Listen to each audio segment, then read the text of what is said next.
Who.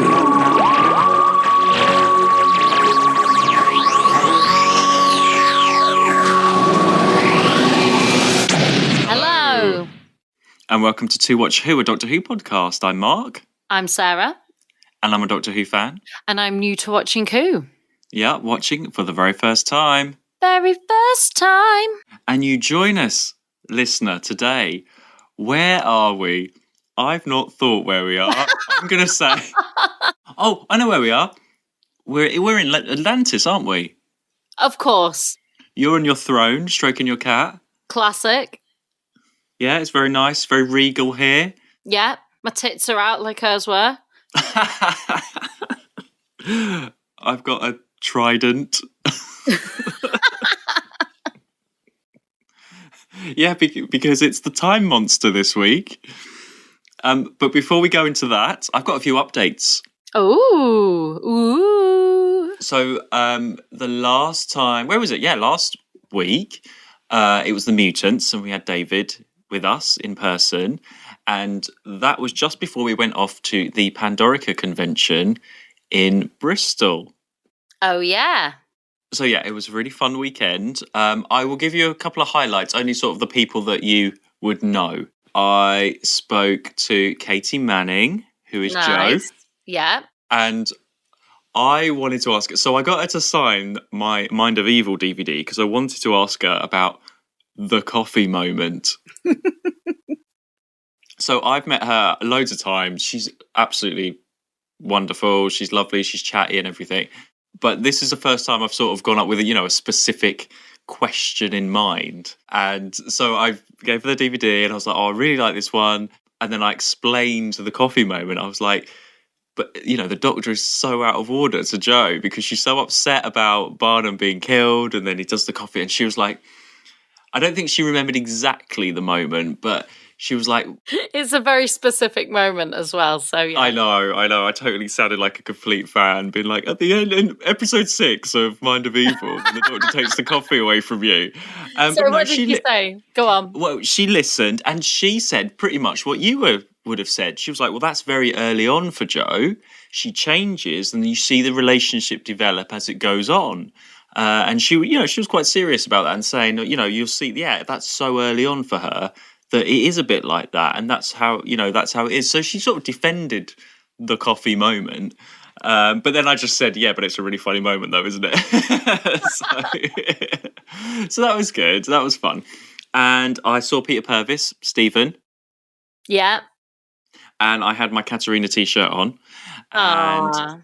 I mean, I didn't say anything. He saw it. He was like, "Oh, that's a nice picture of Adrian Hill," and I was like, "Yeah." And I sort of pointed to the exit thing, and I was like, "Yeah, but did she know what she was doing when she pressed the button?"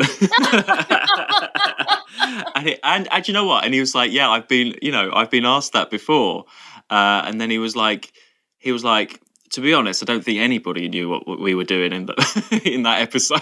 So, I mean, do you know what? He was a little bit more.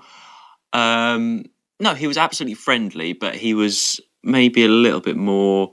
I don't know. He's got a bit older, and I was going to say, yeah. So he wasn't maybe. But also, do you know what? There was people in front, like.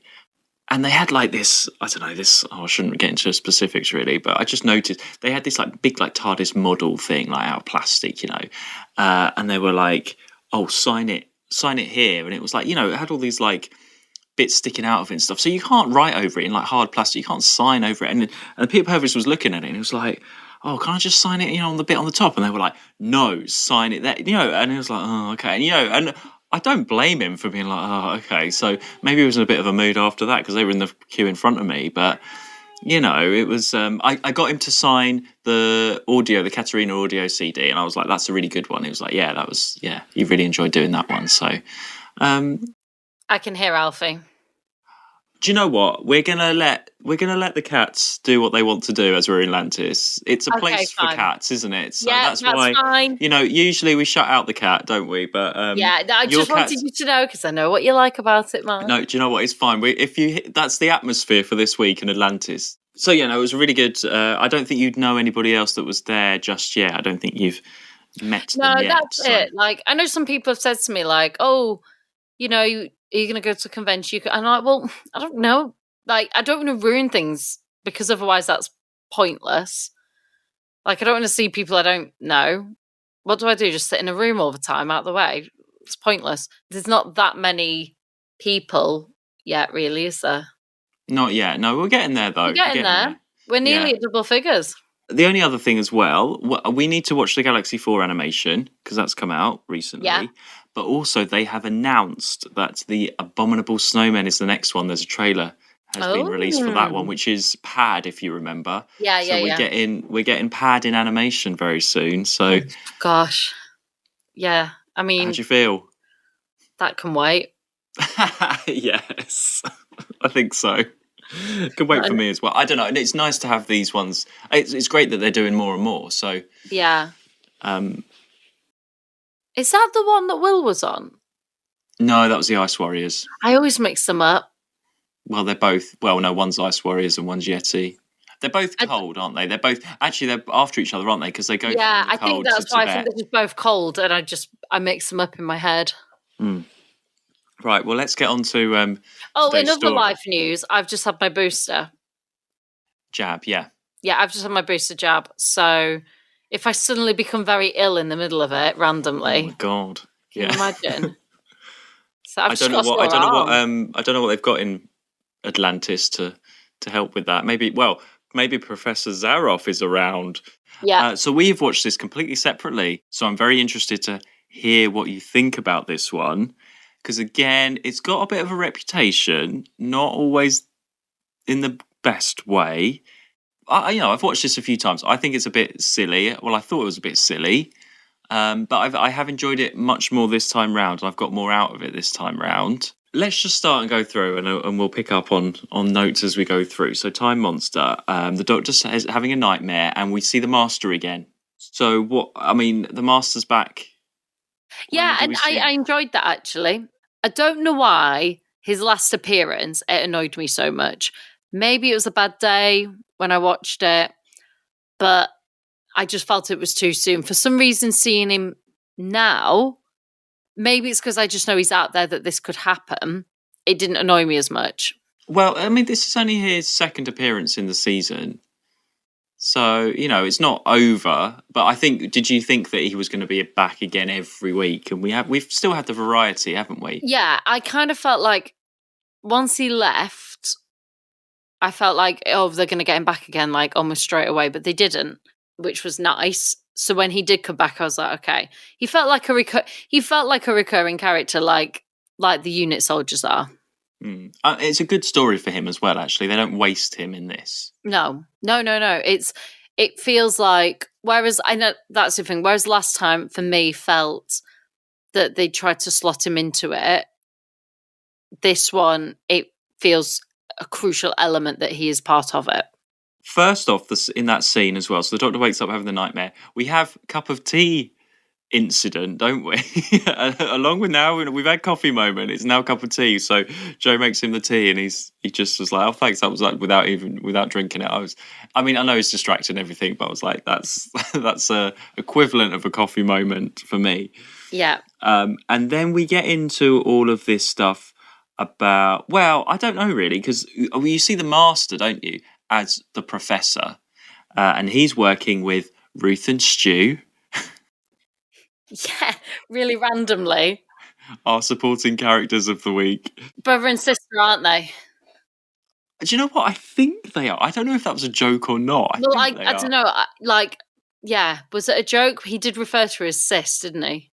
Yeah, do you know what? I should know if they are or not. Everyone's Before screaming at us right now. A couple of who? Let's just nip that in the butt right now. Okay, I will. I'll have to check that. Potential brother and sister. We aren't having an incest moment here, Mark. Incest of the week. Don't you couple people together unnecessarily?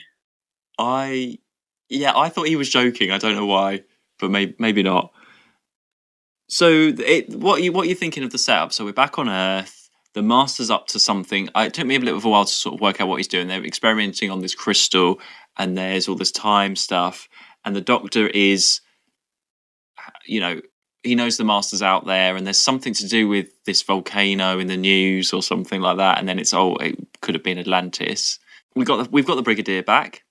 Yeah, it's nice to see some unit people.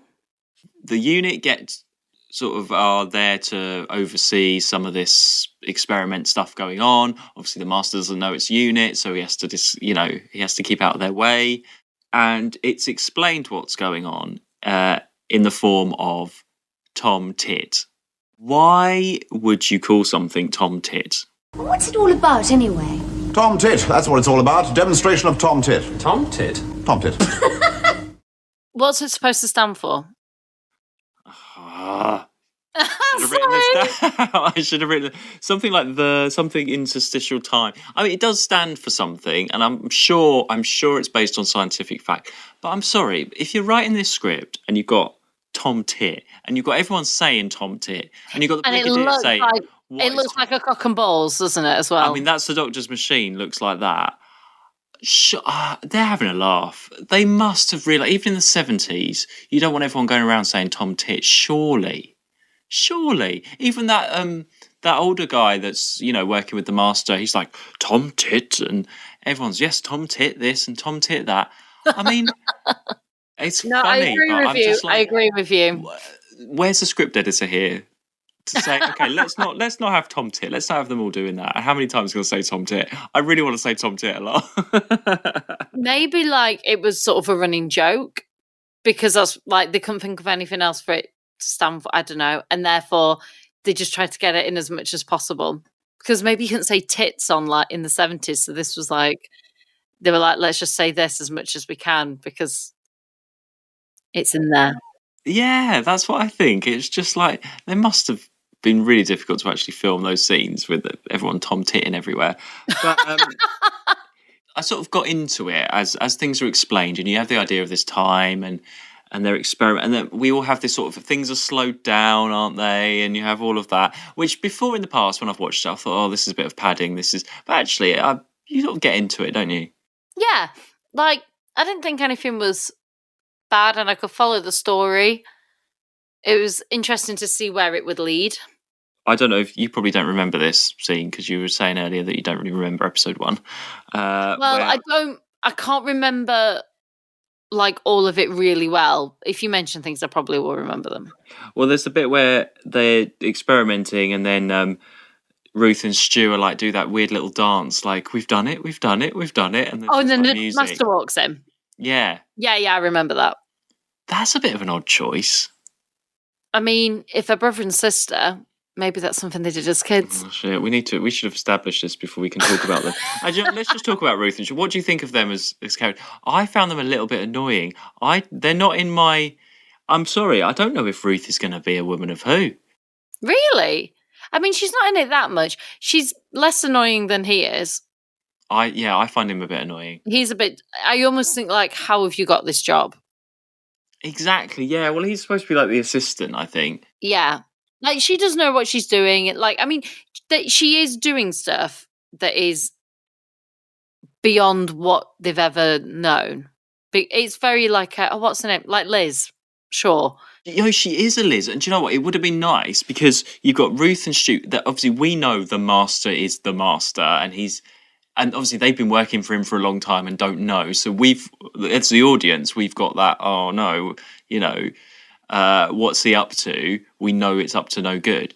Wouldn't it have been amazing if they brought Liz back instead of Ruth, and she's working in Cambridge with this guy because she never met the Master. So she could have been working with the Master all along, not knowing until the Doctor and the Brigadier and that turn up. Oh, we're going to drop in on Liz. She's doing this experiments. I think that would have been a really good opportunity to bring her back just as a one-off. But I suppose I didn't really think like that back then. No, but she's learning about all this.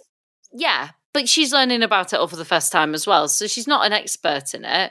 No, but it's beyond. I mean, she's obviously had help from the Master to boost.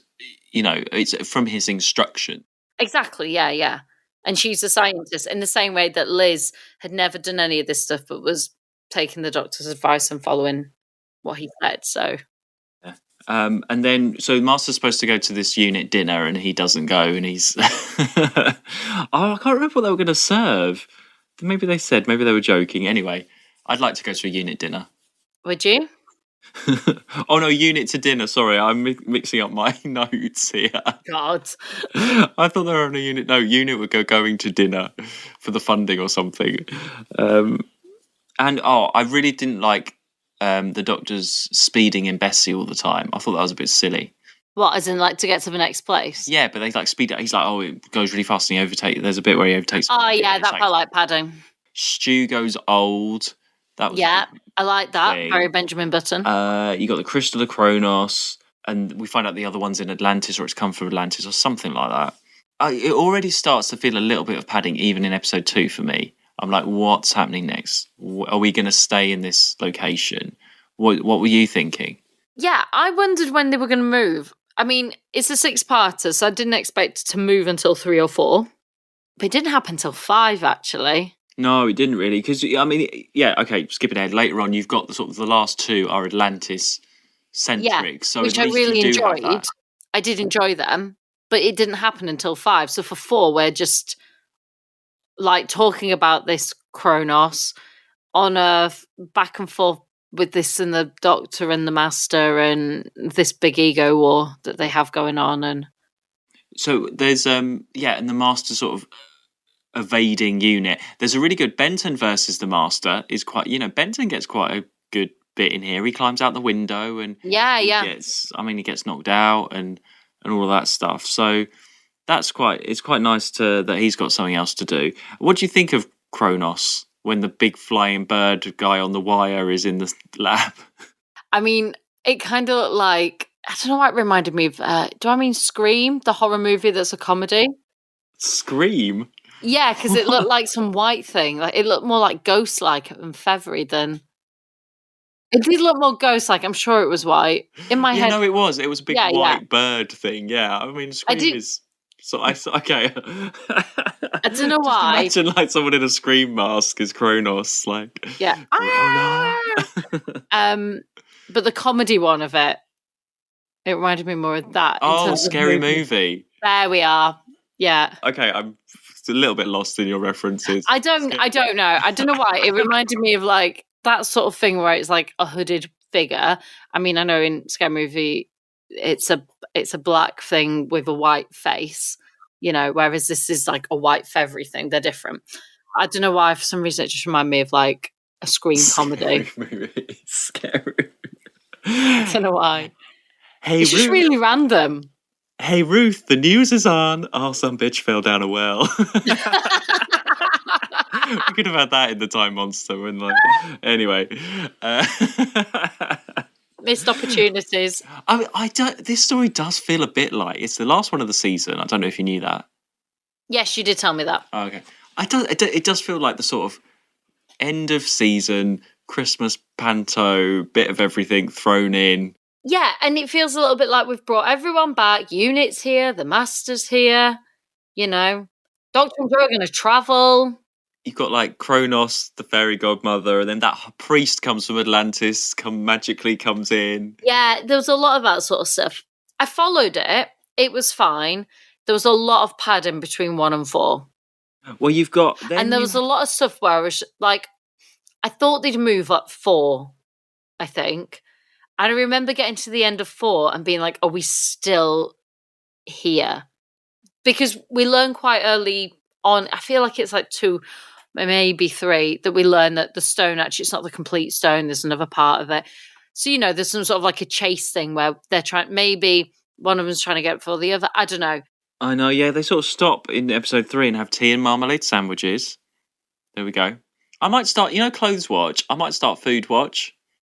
Food Watch is a good one. Although I like Clothes Watch as well. Clothes Watch. Yeah, I don't. Well, talking about this is linked to Clothes Watch. In Atlantis, nobody has a good wig. They are terrible. Everybody's got terrible. And when that high priest comes, that is such a bad wig. And that thing. It's no squire. It's no squire wig. He's wearing that colourful thing. Is that Kai's thing from last week? That colourful rainbowy thing that the priest is wearing? I don't think so. It looks very similar to me. I don't think it is. No, Kai's was like a sequin 70s disco ball. I don't know. I think the Atlanteans have very similar clothes. Are you thinking very like Joseph and his Technicolor Dreamcoat? Well, it was, wasn't it? It was like red and that, and he had colour. Kai's last week wasn't like that. Kai was literally a glitter ball. The padding for me comes in where you've got Unit, and then they send the horse after him, then they send that plane, and then the cliffhanger is, they've been blown up. Okay, yeah, it's something for Unit to do, but it's and it's interesting. It's funny, you've got the Roundheads against Mike Yates, great, but it's just for me. Yeah, I agree. It didn't. I followed it, but it didn't like bring me in or anything. And then after Yates gets attacked by the Roundheads, the Brigadier says, "Oh, right, you can have the rest of the day off." I was like, well, yeah, I mean, I don't know if that works, what Unit does in those circumstances, but and then it got more interesting when you have the Master's TARDIS and the Doctor's TARDIS inside each other. Yes, I liked all that. And did you message me saying there's a new, the new set? Yes, they mentioned a new set. Doctor? Yeah? TARDIS looks different. Oh, this is but a redecoration, that's all.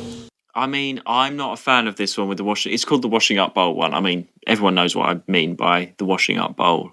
Why is it called that? Because the round things are like all washing up bowls. They've changed the round. Yeah, because they actually are coming out the walls. I mean, it's only because she says something like Joe says, "Oh, have you redecorated?" He's like, "Oh, just," he makes a comment. What are you thinking of Joe in this one? Because she's the relationship at the beginning, I mean, she's quite jokey and... Yeah, this isn't a bad story for her, but I think that's because it's not an amazing story for anyone. There's no one where I'm like, this is them peaking. We had a really good Joe story in this season. It's not bad by any stretch. Well, you've got all that stuff. So they're in the TARDIS. You've got a lot of TARDIS scenes then. The Master and the Doctor are talking to each other. There's some just odd stuff for me because Jo falls down and then she hurts her back or whatever. And then the Doctor's like, "Oh, sorry about your coccyx, Jo." Yeah, and the Master's like, "Yeah, I'm sorry about your coccyx." Yeah. Like, what is that all about? There's a lot of weird jokes like that in it. You're right. It does feel very sort of end of season panto, doesn't it? Yeah, and then Benton gets turned into a baby. So I missed that completely. I don't know how I missed that, but I didn't realise that Benton was a baby until at the end when brother and sister were like, "Come on, Benton." And I was like, "Benton, is that Benton? Why is Benton a baby?" I don't know how I missed Benton getting turned into a baby. I don't know. I cannot remember it. A shocker for you. Shocker for me. I don't know. Maybe I went to get some water or something at that moment. I don't know, but I missed it. So the Ruth and Stu are experimenting on the thing, and then Yates just sort of, Benton sort of leans onto the thing and gets zapped by it by accident when they do the time thing. That's what happens. Yeah. So, it gets them out. So they disappear for the story. Oh, so that episode again, that was a weird end of episode 4 was a weird cliffhanger for me. So the Doctor is eaten by Kronos or something happens like that. He disappears. And then Joe's in the TARDIS alone, and then the Master's like, "Oh, we need to do something with you." And then she's sort of like, she does this weird sort of woozy acting, and then that's the cliffhanger. And I thought it was a bit weak. He goes missing, doesn't he? Something happens to him, and then she says like, "Do what you want with me, just make it quick." And he's like, "All right, fine," and then just gets rid of her. And yes, she does her woozy acting. It's again just that's very typical Joe. Joe's the self-sacrifice. And then we're into episode 5 and 6. Yeah, Atlantis time. Woo! I enjoyed it. I enjoyed just suddenly being in the old fish market in Atlantis. Well, okay, that's two things. So we're back. Obviously, we had Underwater Menace and that version of Atlantis, which was interesting. Maybe, in people's minds, it'll be interesting. Are they in the same universe here? Is all that happening around the corner? I don't think they are. I feel like the Underwater Menace one was Atlantis. So it's been sunk, as it were, and it's in the future. So it's managed to, using technology, hold some of it, but is still within this sunk universe, which is why you have the mer people sort of situation. This one is before that. That's what I felt. Wow, I wasn't expecting such a detailed theory. Yeah, I definitely feel this is before that one. And I was thinking, why does this feel so sort of fresh? But it's because we don't really have any historicals anymore. No. So that was nice. And Joe gets dressed up and is running around sort of historical time. And it's quite nice to have that because we don't. Well, I mean, that's what Vicky and Barbara used to do. They'd be in those sorts of clothes, you know? Yeah, exactly. I think that's why it was fun to see Joe doing that. And we see the cat. We see Galilea. I love seeing all the cats. And that poor actress. I mean, I wonder what she thought when they were like, and we're going to you'll have a cat most of the time. But she was allergic. And she's just like constantly, like most scenes she's holding a cat or putting a cat down. Do you know what? My focus was on the cat most of the time in those because I was watching her holding it and I was thinking, is it going to run away? And she handled it quite well. If there's ever a sign that you're a gay man, that is it. Because all I thought was, and I'm straight, but all I was like, those tits are absolutely out there. And oh my God. Like you were like, oh, look at the cat. I'm like that woman, literally that dress, she's going to fall out of it. I'm concerned. as a woman, I'm concerned for her. Oh my God. If ever needed to be proof of anything, it's right there. I thought it was going to run away. I wanted to see where the cat was going. That is hilarious. I'm pretty sure that most straight men probably looked at that and were like, her tits, bloody hell. Because I'm a straight woman, and I was like, my God, there were points where I just couldn't take my eyes off them. They made a feature of them. Let's discuss that a sec. The costume department made a feature of her assets. You know? And do you know what's even weirder about it? Like, because it's not like, you know, the master is wooed by her. She's sort of like wooed by the master. So it's really like, and you know, I guess it's supposed to be this whole like, she's a woman of power and all this, and she's probably been able to be queen because of her body, you know, her body and all, whatever. I don't know. Let's not go into it too much, but it's really odd that they've put her in this really like sexual out there costume, and then actually she's the one that's trying to like get the master. I thought it was their scene is like really odd. Although I am in her, like I'm with her on this, like she sees a master and she's like, hello. And I think I said something very similar early on, like he's not bad to look at. Oh my God, I've never heard that before. Are you sure? I'm not leader that. And now the master, is it? Well, if I was to choose between the master and the doctor, I'd definitely choose the master. The master is a beautiful man. He's evil and corrupt, but he's a very pretty man to look at. Okay, what if it was the master and the brigade leader? Oh, the brigade leader.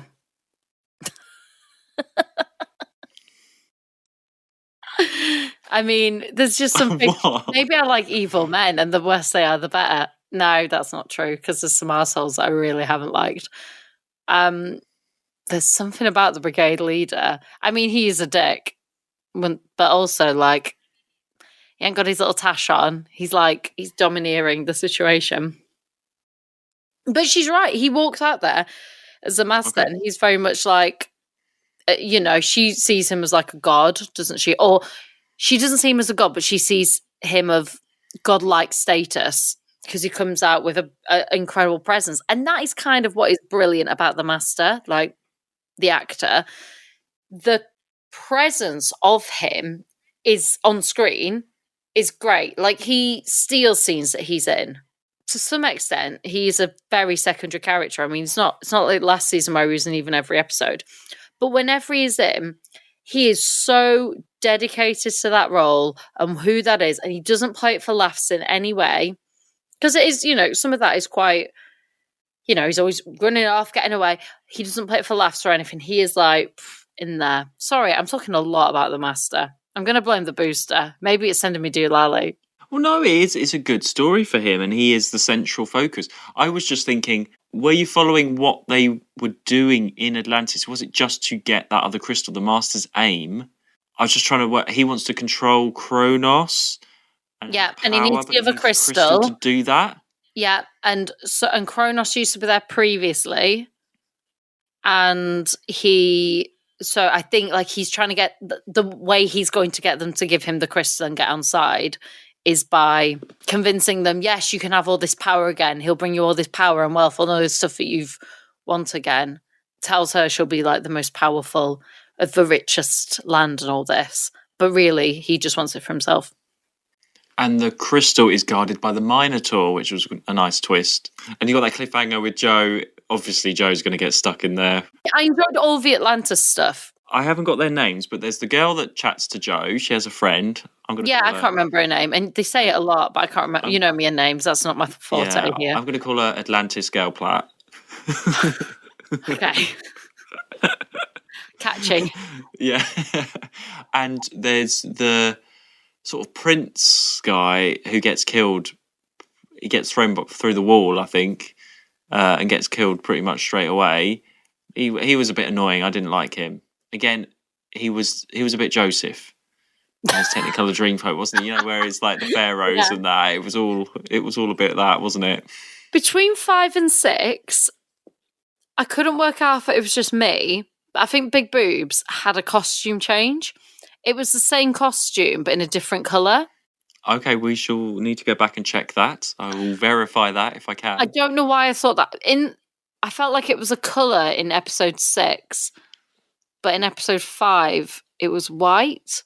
There's definitely a blue, I think. The blue was 6, and it could have been in 5 as well. Honestly, maybe all I could see in 5 were the big tits so much that I cannot remember anything else from it. Well, the Doctor and Joe's locked up, and there's the Doctor has that long monologue about when he was young and this Daisy and all of that. Yeah, which is supposed to be one of these, great moments of Doctor Who, or nice scene. That was the daisiest daisy I'd ever seen. That was the secret of life. A daisy? Honestly, Doctor. I'm not bothered about that, really. It doesn't impress me. I don't know. I was just like, oh, come on, just get on with it. It just slowed it down too much for me. I liked it in that it gave us more of the Doctor and him and his history. And I mean, we're 9 seasons in now. It's interesting that they are starting to sort of sow these seeds of who he is. And, we know that he's like a Time Lord. We've met the Master and other, but even more of his history is starting to come into play. And who is this man? Who is this man? Doctor, who is this man that is that does all this, and why? I guess. I mean, that is the ultimate question. Why does he do all this? And the more it's, they're all so the seeds of his history, aren't they? Moments. Yeah, and it's supposed to, stop Joe being scared or something. I didn't really get. I just got lost in that story. And it's wrapped up fairly quickly. I think this is my point to say that I looked away and I'd got a cup of tea or something. Because then Atlantis was all sort of collapsing and they get in the TARDIS and go, as far as I know. No, they get in the TARDIS. Joe is with the Master and the Doctor's in the other, and the TARDISes are still joined up. So the Doctor starts pushing it into this, I don't know, this sort of a space thing that I can't remember. And if it goes there, then they are in oblivion, they're gone. Oh, yeah, I remember now, because it's a big face at the end. Yeah, of course. Yeah. And then he's not going to do it because also that means that Joe loses her life. And Joe's like, no, think of all the people. So she pushes it. And obviously it takes them all.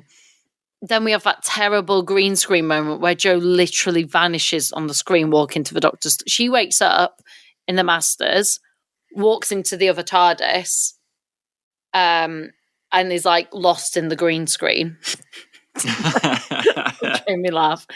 And then wakes up the Doctor and she's like, oh, we're dead. And he's like, well, no, we're not dead. And then that all happens. Oh, and then the face and everything. And then the Doctor is, says, oh, I'll take the Master back to Earth. And obviously the Master does that quick getaway. Yeah. Which you're going to expect, really. I didn't think he would. So actually, this is the first time, and maybe it's because I knew it was the season finale, where I genuinely thought, I was like, are we losing Joe? I was like, I watched it and I was like, because he says, Joe is in there with the Master. And the Doctor says, in doing this, they are separate at this point. He's like, but in doing this, you're going to lose everything. Like, we will be gone.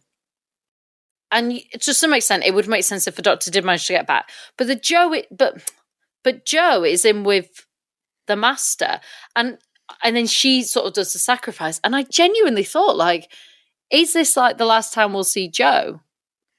I had a moment of like, is this how she goes? It's like in a sacrifice. It makes sense for her character if it was in a sacrifice. It was a completely believable moment for her character. And I did, watching it, I was thinking, it's the end of a season. Like, we've got rid of companions before. Yeah. She's done 2 seasons now. Are you wanting a change? No, I'm fine, actually. And I think are the seasons shorter? About the same, I think. If she went halfway through the next season, or towards the end of the next season, I'd be like, okay, I don't feel like she's experienced enough yet. And this is how I felt about Liz as well. Part of the magic of, this whole Doctor Who thing is they travel around, you go anywhere. That's what was great with all these other companions, wherever they were from in history, got to experience things that they'd never thought they would. Jo hasn't quite had that yet. I mean, to some extent she has. She's been, she has been in space. She's experiencing, she's been a queen, wasn't it? And, all this. But I just kind of feel like she's not had the same as others. She was so excited to be in Atlantis, and I've just remembered my favourite bit where they all think she's called Jo Grant. Oh, yeah. I love that. I love that kind of stuff.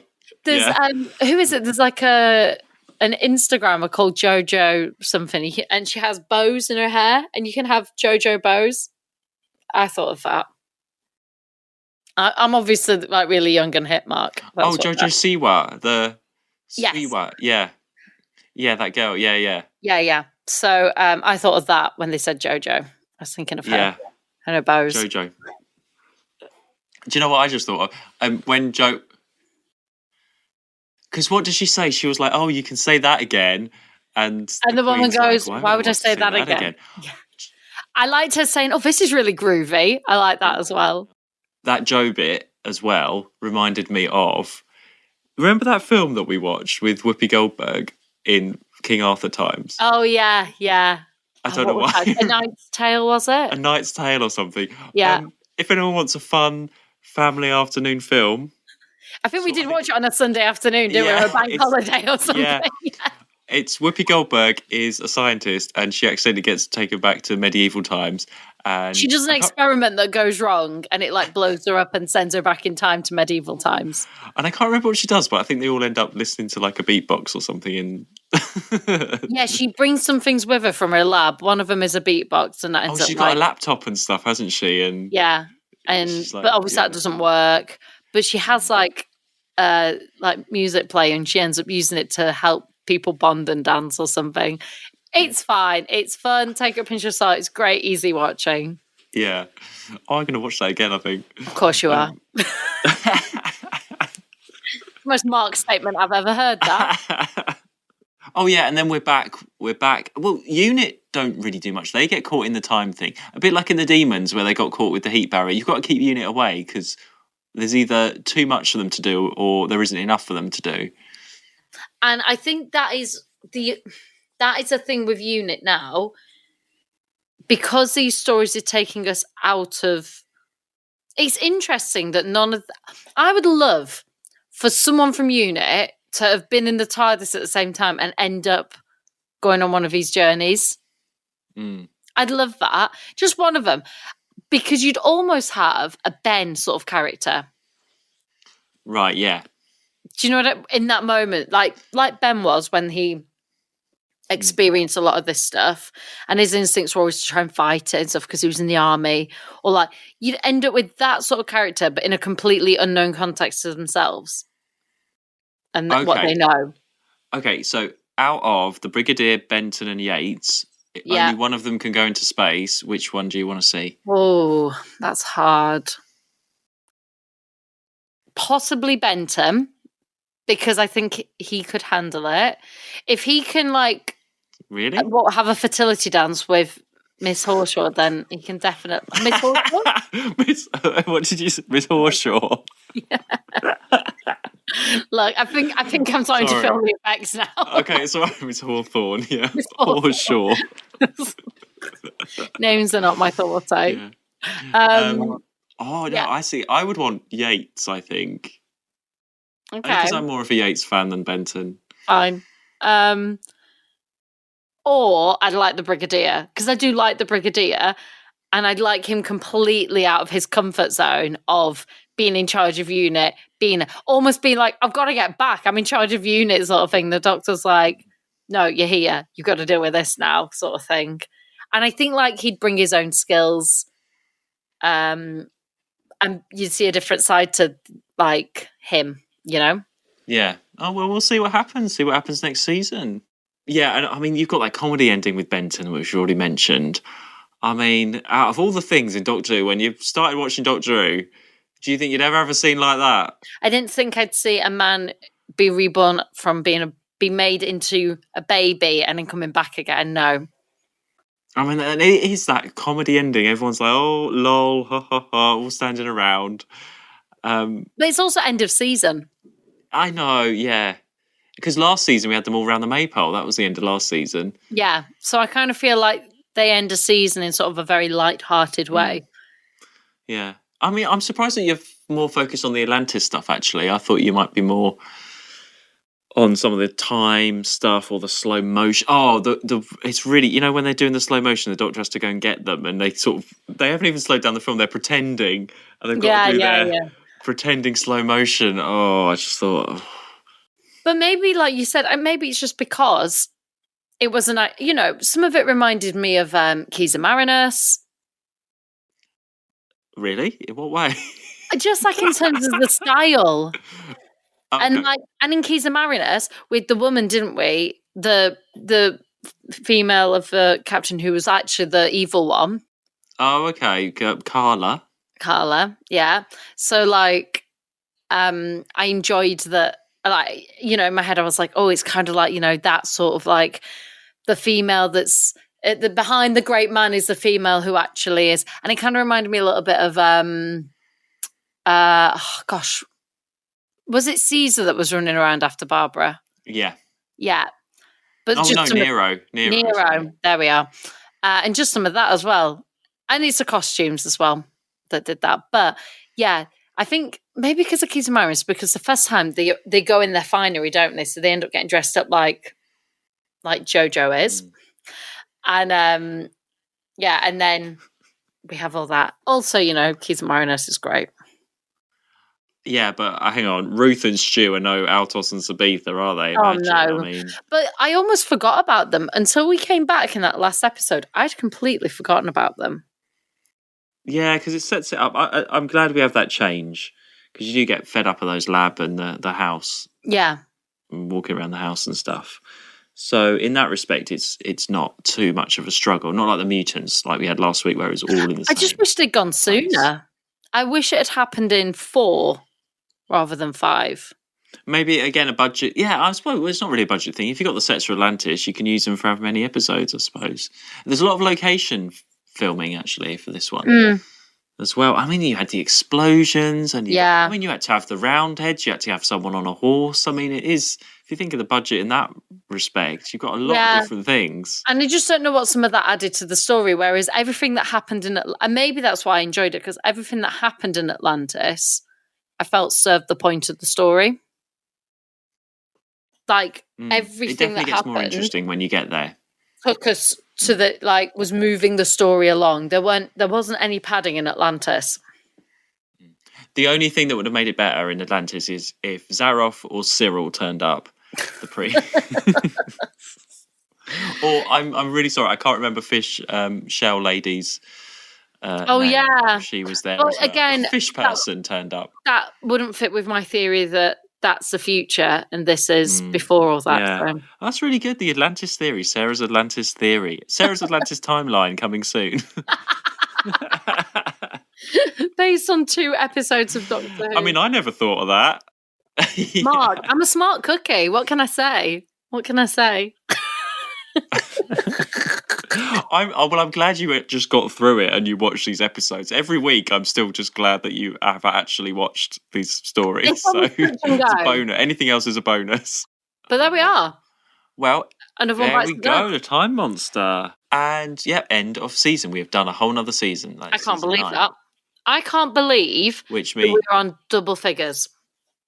And I know we say this every at the end of every season. We go, I can't believe we're here.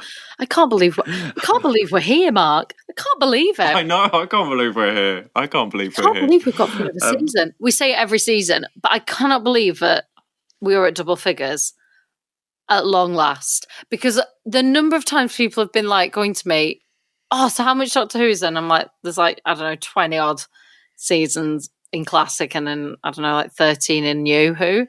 And like, that's so much. And I'm like, yeah. Like, where are you? And I'm like, 7. Like, actually, to be able to say to people I'm in a double figure, that's great. It's exciting. 10 years of Doctor Who. Well, 10 seasons. Yeah. Are they yearly? It has been going for 10 years. Well, 10 years of Doctor Who, yeah. Yeah, I guess. Yeah. And we're up to 1973-ish. Gosh. So, Doskers next time. We've got some thinking to do for this one. Do you know what? Not the best season, actually, all in all. We've had better seasons. So I think I don't think it's been awful. There's one that sticks out as being like, that was really boring and hard. But the others are either just average or we have had some good ones. I don't think it's like... Okay. I feel like we've had worse, where we've had some seasons where it's been like, there is nothing here. Okay, well, we'll do our chat and do our Doskers in probably week after next. That will come out before we head on to season 10.